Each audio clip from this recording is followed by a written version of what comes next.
Astaghfirullah. 6 perkara yang bisa merusak hati manusia. Apa saja 6 perkara itu?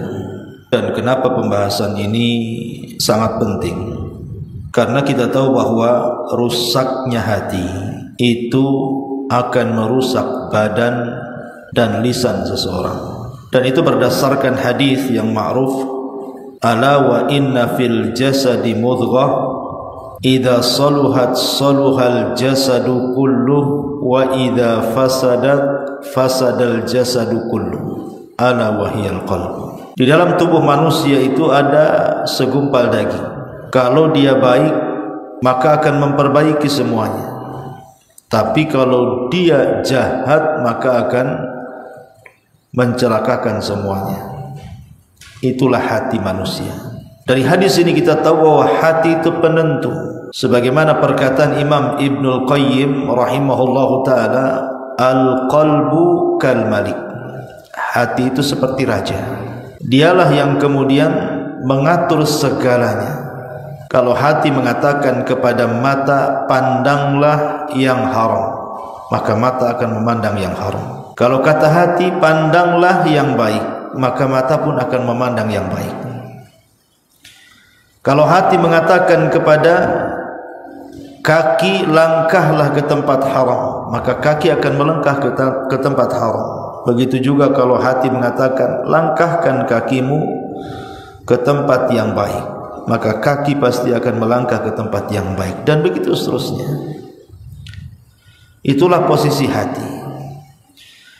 Makanya kenapa dalam Islam amalan hati itu jauh lebih mulia dibandingkan amalan badan.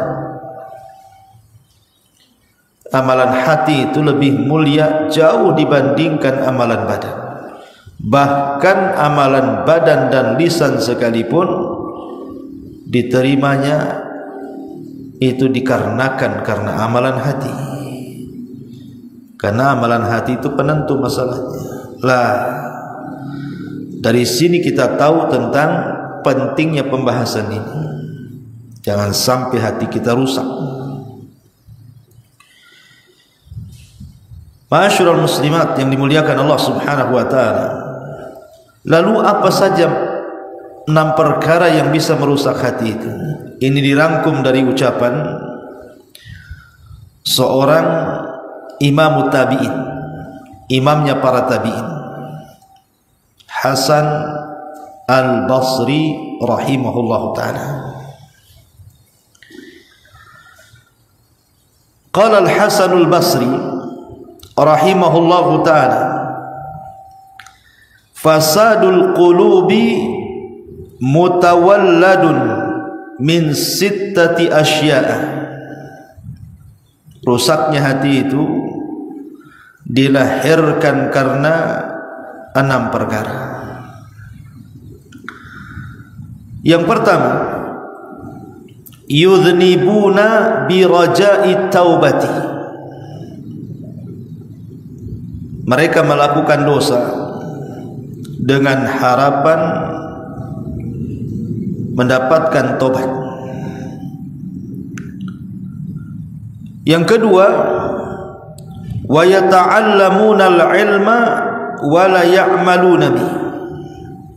Mereka belajar ilmu agama tetapi tidak mau mengamalkannya. Yang ketiga, wa idza amilu la yukhlisun.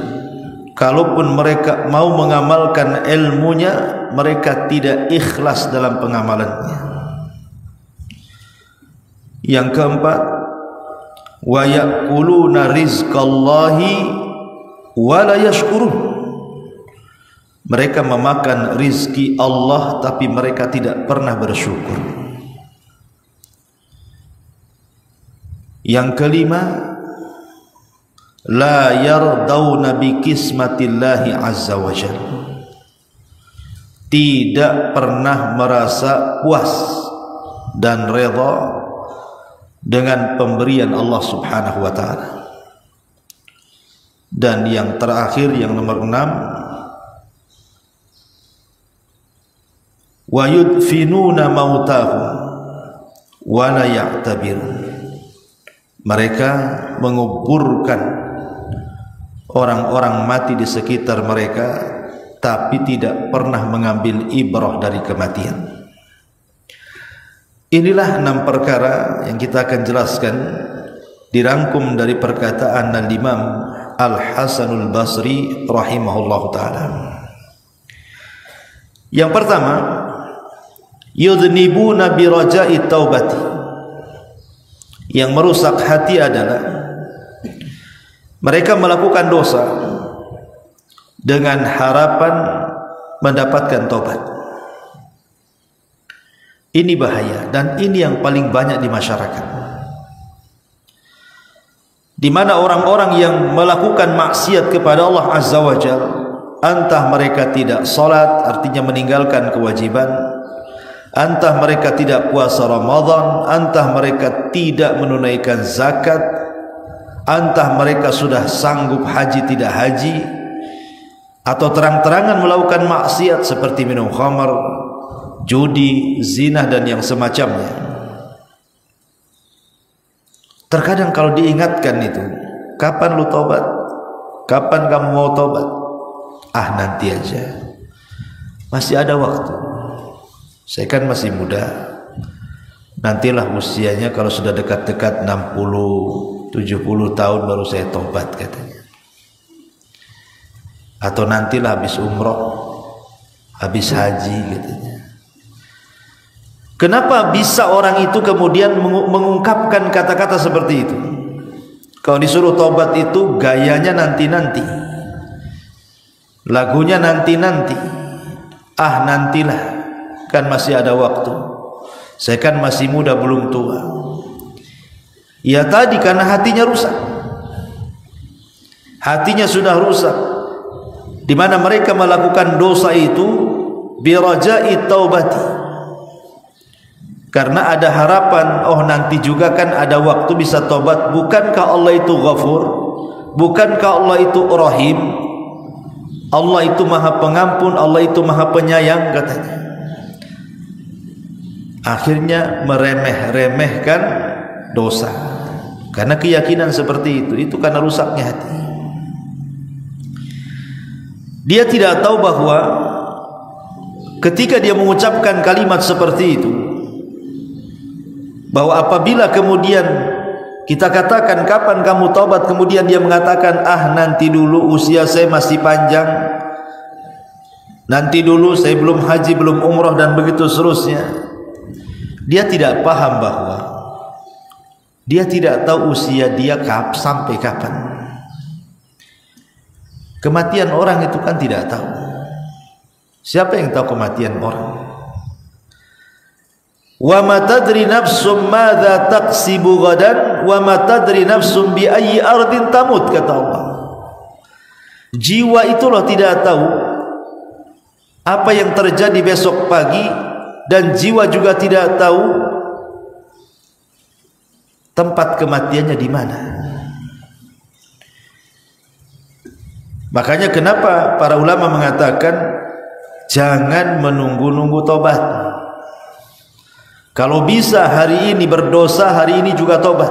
Kalaupun besok harus berbuat dosa lagi, ya tobat lagi. Jangan dosanya hari ini, tobatnya minggu depan, gitu maksudnya. Kalau hari ini kita anggaplah tadi 1 jam tadi saya melakukan dosa, maka sekarang langsung bertobat, gitu maksudnya. Jangan sampai ditunda-tunda karena usia kita tidak tahu. Jangan sampai kita mati membawa dosa kepada Allah Subhanahu wa ta'ala. Sering saya katakan, dosanya iblis itu berapa kali sehingga dia diusir dari sorga? Dosanya iblis itu cuma 1 kali aja, di mana Allah Subhanahu wa ta'ala ketika memerintahkan iblis untuk sujud kepada Adam, tak mau. Itu aja dosa dia. Dia tak mau sujud kepada Adam karena perintah Allah. Pertanyaannya, kenapa iblis tak mau sujud? Karena di kepalanya ada syubhat, di mana dia merasa lebih baik dibandingkan Adam karena dia dicipta dari api, Adam dari tanah. karena merasa baik dialah, akhirnya ujub, sombong dan takabur. Sebab itulah dia tak mau sujud. Jadi dosanya iblis cuma satu, tak mau sujud karena perintah Allah. Itu pun disuruh sujud satu kali saja, dia tak mau. Sebab itulah iblis diusir dari surga. Kita ini kadang-kadang meninggalkan sujud tak berapa kali kita tak tahu juga. Itu pun mengharap ingin masuk surga. Iblis tidak sujud satu kali dikeluarkan dari surga, kita pula tak sujud berkali-kali ingin masuk surga. Adam alaihi salatu wassalam juga dosanya satu kali saja itu, karena gara-gara memakan buah larangan. Kemudian keselak, baru dia ingat bahwa buah itu tak boleh dimakan. Itu saja sudah menjadikan Adam terusir dari surga. Qulna bitu minha jami'ah. Qulna bitu minha jami'ah. Keluar kalian semua. Coba bayangkan, Adam melakukan dosa satu kali dikeluarkan dari surga. Kita pula melakukan dosa berkali-kali, tak berapa kita tidak bisa menghitungnya, pun ingin masuk ke dalam surga. Padahal surga itu tidak dimasuki kecuali orang-orang yang bersih dari dosa. Masyarul muslimat yang dimuliakan Allah Subhanahu wa taala, maka di antara tanda rusaknya hati adalah meremehkan dosa. Karena sebuah harapan masih ada waktu untuk bertobat. Sebenarnya bagus. Bagus orang itu mengharap ingin tobat. Yang tidak bagus itu mengakhir-akhirkan tobat. Kalau ada terbentik dalam hatinya ingin tobat, berarti ada kesadaran dalam hatinya. Yang tidak bagus itu kalau seandainya tobatnya diakhir-akhirkan. Kapan lo tobat? Tunggu habis nikah. Habis nikah masih juga dia maksiat. Katanya habis nikah mau tobat. Tunggulah nanti habis umroh. Sudah umroh nih, masih juga buat maksiat. Kapan lo tobat? Tunggulah nanti sampai usia saya 40. Udah 40 tahun masih juga. Tunggulah, akhirnya mati ya sih. Ceritanya tunggu saja tuh. Ini yang pertama. Yang kedua, wa ya'malunal ilma wa la ya'maluna. Mereka mempelajari ilmu agama, tapi tidak untuk diamalkan. Tantangan berat para thalabatul ilmi ini ketika mereka mempelajari ilmu bukan untuk diamalkan, tapi untuk dijadikan kebanggaan, untuk berdebat, untuk merendahkan orang supaya nampak pengetahuan dia di atas manusia. Bukan itu tujuan belajar. Ibu datang kemari, duduk di majelis taklim seminggu sekali, atau di tempat lain seminggu sekali, atau di tempat lainnya. Terkadang ada ibu itu yang bisa ngaji dalam seminggu itu di 4-5 tempat. Untuk apa coba? Datang jauh-jauh ke pengajian dulu untuk apa? Tujuan kita ngaji itu kalau pulang dapat bekal jadi amalkan. Itu tujuannya.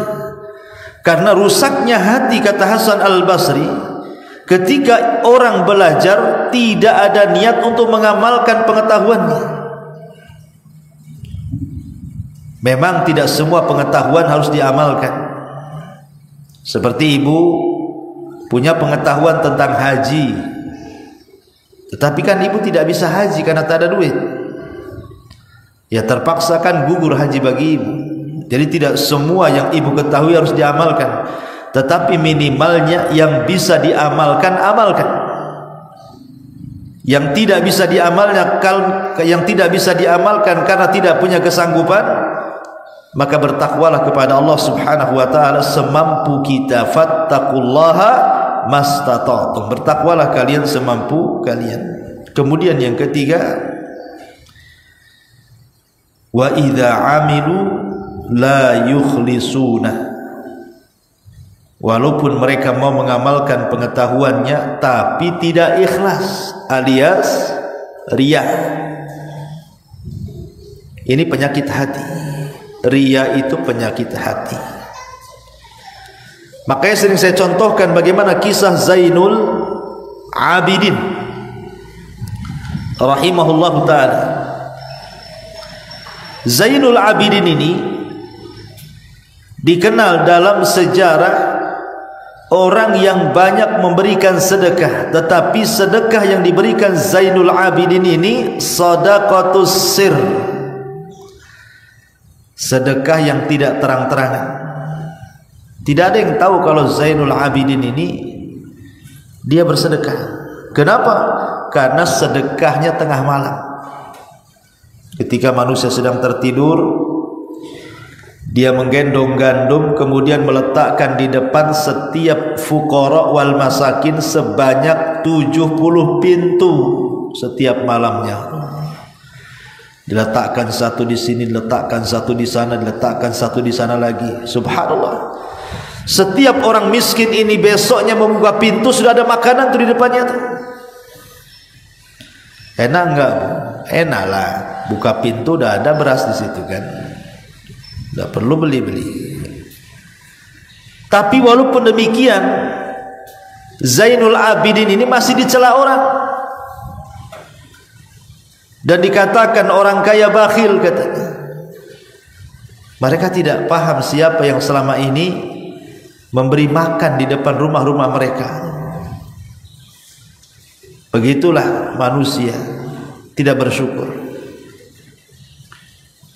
Mereka mencela orang yang memberinya karena ketidaktahuan. Lihat Hasan Al-Basri, dia tidak dikenal di mata manusia, justru manusia mencelanya, tapi dia sangat terkenal di langit di hadapan Allah dan para malaikatnya, karena ketika dia bersedekah hanya dia dengan Allah yang tahu. Orang-orang tidak tahu. Dan itulah keikhlasan namanya. Ikhlas itu amalan yang hanya semata-mata Allah saja yang tahu dan ditujukan kepada Allah. Ketahuannya adalah ketika Zainul Abidin sudah meninggal, Bu, kemudian dimandikan. Saat dimandikan itulah yang memandikan bercerita bahwa di bahu Zainul Abidin itu penuh dengan kapalan karena banyak memanggul sesuatu. Dan setelah sepeninggalnya tidak ada satu gandum pun berada di depan rumah para fuqara wal masakin. Dari situ tahu siapa yang selama ini bersedekah kepada mereka.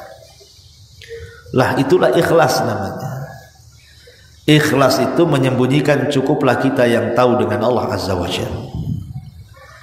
Karena yang merusak hati itu kalau sudah mereka mengamalkan sesuatu tetapi ingin dilihat orang, ingin dipuji orang, ingin dinilai orang, dan begitu seterusnya. Wa idza amilu la yukhlisuna.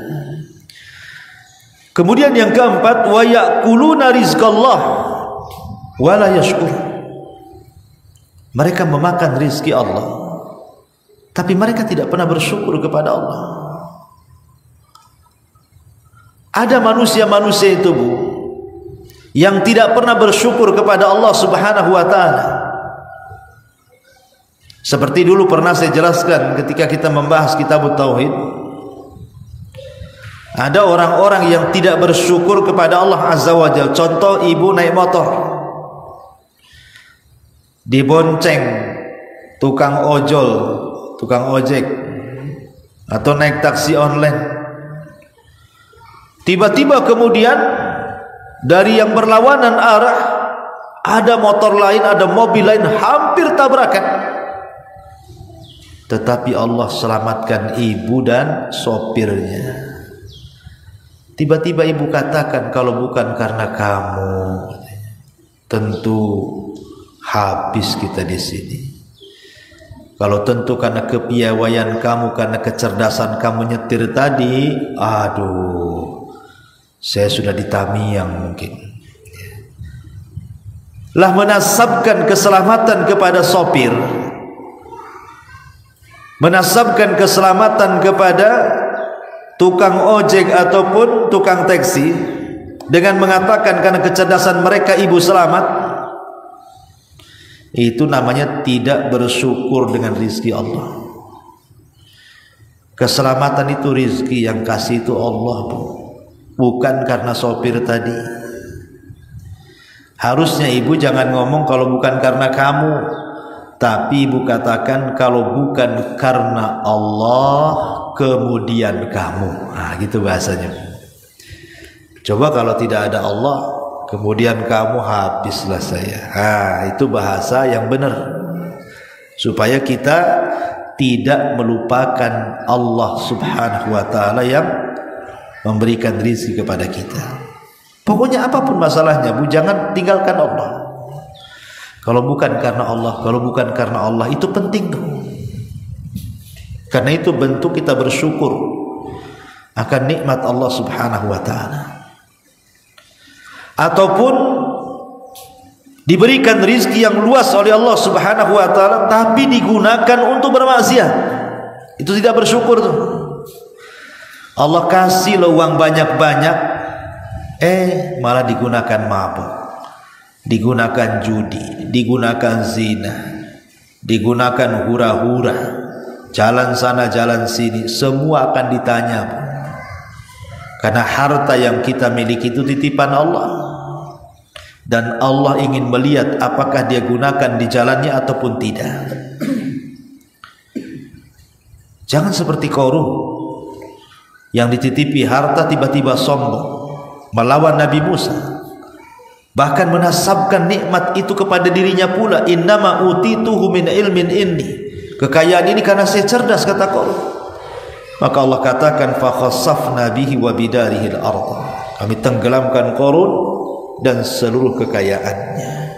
Kemudian yang kelima, wala yardawna bikismatillahi azza wa jalla, tidak reda dengan pemberian Allah. Ini orang yang sakit hati nih. Orang yang rusak hatinya adalah tidak rela, tidak reda dengan pemberian Allah. Seorang muslim itu harus qanaah. Qanaah itu reda, ikhlas apapun yang Allah berikan. Karena terkadang ada orang-orang yang sengaja Allah subhanahu wa ta'ala fakirkan, sebab kalau dia kaya makin melampaui batas. Seperti Allah mengatakan, kalla innal insana la yatgha an ra'ahu istaghna. Terkadang manusia itu melampaui batas ketika dibentangkan rezeki kepada dia. Ada orang yang memang sengaja diberikan kekayaan oleh Allah, sebab kalau dia fakir, jahat dia, kufur dia. Karena banyak orang-orang fakir ini melakukan kejahatan, melakukan kekufuran dan kesyirikan. Jadi ada orang-orang yang sengaja Allah buat kaya, dan tidak Allah buat miskin, sebab kalau miskin dia rusak. Ada orang-orang sengaja Allah buat dia miskin, sebab kalau Allah berikan kekayaan melampaui batas dia. Ada orang-orang diberikan sakit, sebab kalau sehat jahat dia. Ada orang-orang diberikan kesehatan, sebab kalau dia sakit makin jahat dia. Tidak bersyukur kepada Allah azza wa jalla.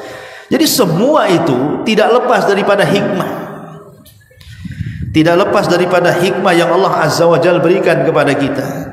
Makanya kalau hati ingin tenang, jadilah hamba Allah yang qanaah, menerima pemberian Allah subhanahu wa ta'ala. Sedikit diberi alhamdulillah, banyak diberi alhamdulillah. Sebab kalau kita menerima sesuatu pemberian dengan ikhlas, itu hasilnya akan berkah. Terkadang yang sedikit ini cukup, dan terkadang yang banyak pula tak cukup. Begitulah qanaah itu. Kalau orang qanaah biasanya membanyakkan yang sedikit, tapi kalau tidak qanaah menyedikitkan yang banyak. Orang kalau tidak qanaah, Bu, walaupun kaya sekaya-kayanya, dia akan merasa miskin. Kurang aja hidupnya. Padahal udah kaya. Makanya sering saya contohkan. Saya kenal orang kaya di Batam dulu. Masya Allah kaya, Bu. Sekali kena corona, dihantam perusahaannya, nyungsep. Sekarang belum bangkit lagi perusahaannya, padahal rumahnya masih ada, masih asetnya masih miliaran, Bu. Mobilnya masih ada. Mobilnya bukan mobil jelek-jelek, mobil mahal-mahal, mobil miliaran tuh. Tapi kalau duduk ngobrol, Bu, Masya Allah, kayak orang kerem, kayak orang miskin, persis kayak orang miskin. Padahal masih kaya, hanya karena tumbang usahanya saja. Tidak seperti dulu lah, kalau dapat uang itu wah miliaran gitu ya. Tapi Allah uji, hanya dicabut usahanya, uangnya masih banyak, rumahnya masih ada, kendaraannya masih ada. Tapi kalau sudah ngobrol, ngeluhnya, Bu, kayak orang hidup di rumah liar, Bu. Orang hidup di rumah liar aja tidak pernah ngeluh-ngeluh dia. Masih ada senyumnya, masih ada tertawanya, masih bisa lelap tertidur, masihlah dia bisa tertawa terbahak-bahak. Ini orang satu, ini orang kaya, ini senyum aja tidak. Ngeluhnya yang banyak, stresnya nampak di kepalanya. Subhanallah. Kadang ada orang kalau tidak qanaah tuh kayak gitu, padahal hartanya masih banyak tuh.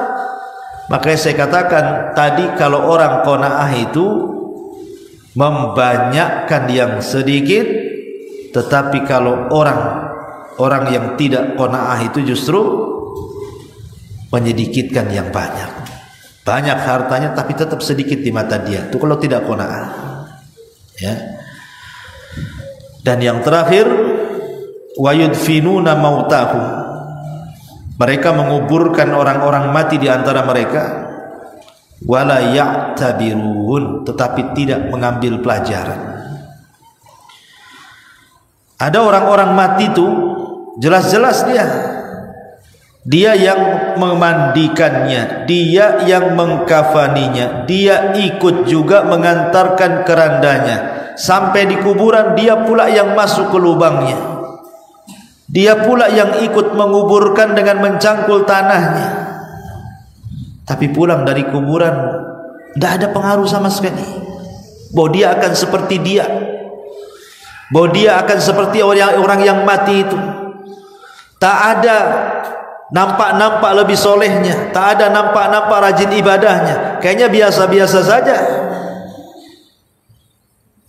Itu karena tidak pernah mengambil dari kematian orang lain, bahwa manusia itu ada batas umurnya. Orang kalau tidak pernah mikir mati atau mikir akan mati, maka akan terjatuh kepada tulul amal, panjang angan-angan. Kalau orang sudah panjang angan-angan, maka dia akan berpikir, kalau seandainya Allah memberikan 100 tahun lagi, 200 tahun lagi, bagus. Tapi dia tidak sadar, angan-angan bolehlah angan-angan, tapi kematian sebuah kepastian, datangnya tanpa pemberitahuan, dan kematian bukan akhir dari sebuah perjalanan. Dan kematian itu pasti akan menjemput siapapun dalam keadaan apapun, tanpa memandang apakah anda ini orang muliakah, orang tidak muliakah, pejabatkah, pemimpinkah, rakyatkah, orang kayakah, orang miskinkah. Semua kematian datang tanpa pandang bulu. Makanya kenapa kemudian orang yang menguburkan atau melihat ada orang yang mati kok tidak mengambil pelajaran, berarti hatinya rusak, hatinya sedang rusak. Karena Nabi SAW saja memerintahkan kita ziarah kubur. Apa fungsi ziarah kubur kata Rasul? Tudzakirukumul akhirah, supaya kalian ingat akhirat. bahwa di dunia ini ada kehidupan lain setelah kematian yang disebut dengan alam barzah. Setelah alam barzah ada lagi kehidupan yang disebut yaumul akhir. Disitulah banyak peristiwa dan kejadian sampai orang masuk surga dan neraka. Lah, ini penting. Makanya Umar bin Abdul Aziz rahimahullahu ta'ala saat sakit parah, dia mengatakan kepada orang, hantarkan aku ke kuburan, hantarkan aku ke kuburan. Maka dipapahlah Umar bin Abdul Aziz ke kuburan. Untuk apa coba? Untuk ziarah kuburan. Ketika sampai di kuburan, Umar bin Abdul Aziz pun menangis, dan menangis orang-orang di sekitarnya. Maka ditanyakan kepada Umar bin Abdul Aziz, wa mayubkika ya Amiral Mukminin, apa yang membuat anda menangis wahai Amiral Mukminin? Wahai Umar ibn Abdul Aziz, apa yang membuat anda menangis? Maka Umar ibn Abdul Aziz mengatakan, celaka kalian, kalau seandainya Allah masukkan aku ke liang lahat, saya tidak tahu fa ayyu fariqaini ana, di kelompok mana saya akan diletakkan, katanya. Kalau aku mati, kata Umar bin Abdul Aziz, di kelompok mana saya akan diletakkan itu? Apakah di kelompok fariqun fil jannah wa fariqun fis sa'ir, ataukah saya dikelompokkan dengan kelompok-kelompok yang akan masuk ke dalam surga, ataukah saya akan diletakkan di kelompok yang akan masuk ke neraka syair? Saya tidak tahu. Saya tidak tahu, makanya saya menangis. Makanya Utsman ibn Affan radhiyallahu an juga sama, apabila diingatkan tentang kuburan dia menangis terseduh-seduh. Apabila diceritakan tentang neraka dia biasa saja. Dikatakan, wahai Utsman, dikisahkan di hadapanmu neraka, kau biasa-biasa saja. Dikisahkan kepadamu tentang alam kubur, kau bisa menangis sampai sedemikian rupa. Apa jawaban Utsman ibn Affan radhiyallahu an? Wailakum, celaka kamu. Kuburan itu raudun min riyadil jannah au hufratun min hufarin nar. Ingat, kuburan itu bisa menjadi taman yang menuju ke taman-taman sorga, atau boleh jadi itu sumur yang menuju kepada sumur-sumur neraka, naudzubillah. Ya. Makanya orang yang mengingat kematian sehingga dia takut kepada Allah, semangat ibadah, memperbanyak bekal, berarti hatinya hidup. Tetapi orang yang ketika melihat kematian, melihat kuburan, kok tidak ada pengaruh dalam kehidupannya, berarti hatinya rusak. Itulah harus diperbaiki. Inilah 6 perkara yang disebutkan oleh Hasan al-Basri rahimahullahu ta'ala. Kalau ada pada diri seseorang, ketahuilah bahwa orang itu sedang rusak hatinya. Berarti kalau ingin baik hatinya, lakukan kebalikannya. Lakukan kebalikannya. Kalau kita berbuat dosa, segeralah bertobat. Segera bertobat. Kemudian yang kedua, kalau kita belajar, segera amalkan. Kemudian yang ketiga, kalau kita mengamalkan, usahakan ikhlas. Kemudian yang keempat, makanlah dari rizki Allah dan usahakan bersyukur. Kemudian yang kelima, qanaahlah dengan cara redha apapun yang Allah berikan kepada kita. Dan yang terakhir, ambillah pelajaran dari setiap kematian. Inilah diantara 6 perkara yang bisa menghidupkan hati kita. Wallahu a'lam.